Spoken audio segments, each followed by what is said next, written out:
La Martinique se meurt. Le centre de la Martinique est hypertrophié par l'absence d'une autre alternative au développement et à la circulation. J'appelle de mes vœux la création du bus maritime. Et pour que ces bus maritimes voient le jour, en Martinique ou ailleurs, rien n'interdit qu'un syndicat mixte des transports soit créé, permettant de mettre ensemble la région, le département et les EPCI, telles les communautés de communes ou les communautés d'agglomération.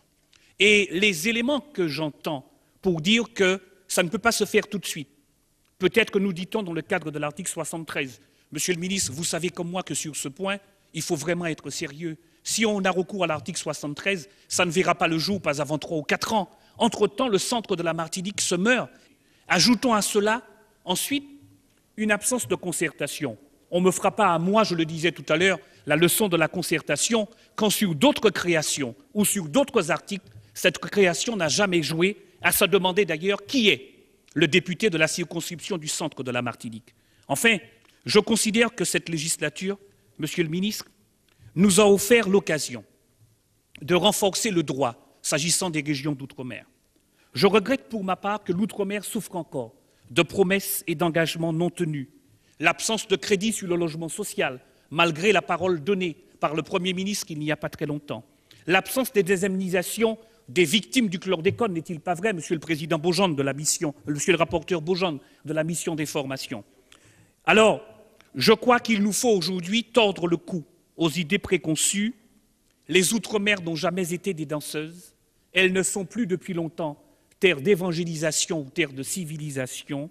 Elles s'intègrent parfaitement dans la République française à la condition qu'elles ne soient pas jacobines, qu'elles respectent les Outre-mer et avec elles ses élus. Et je formule le souhait que pour la 13e législature, nous soyons ici en séance à débattre d'une Martinique qui deviendrait région autonome. Merci.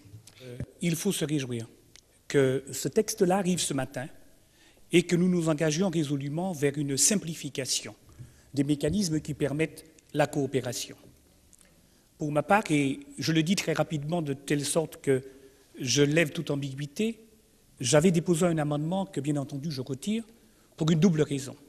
La première, une raison de célérité, qui obéit, n'est-il pas vrai, Madame la Ministre, après notre court entretien, au souci de faire en sorte qu'il soit voté dans les mêmes termes qu'au Sénat, pour permettre que très rapidement la situation d'urgence que nous connaissons puisse mettre terme à tous les contentieux qui sont nés. Et puis l'autre raison, c'est parce que, et vous me l'avez dit, Madame la Ministre, avec à la fois la technicité particulière que vous avez sur chacun de vos dossiers, le terme même de coopération peut parfaitement satisfaire le souci qui était le mien. Parce que c'est vrai que, même si je partage ce que j'ai entendu de manière très globale, le propos du premier intervenant à la tribune, s'agissant uniquement des bienfaits de la position française de par le monde, peut des fois prêter à débat. Prêter à débat pourquoi?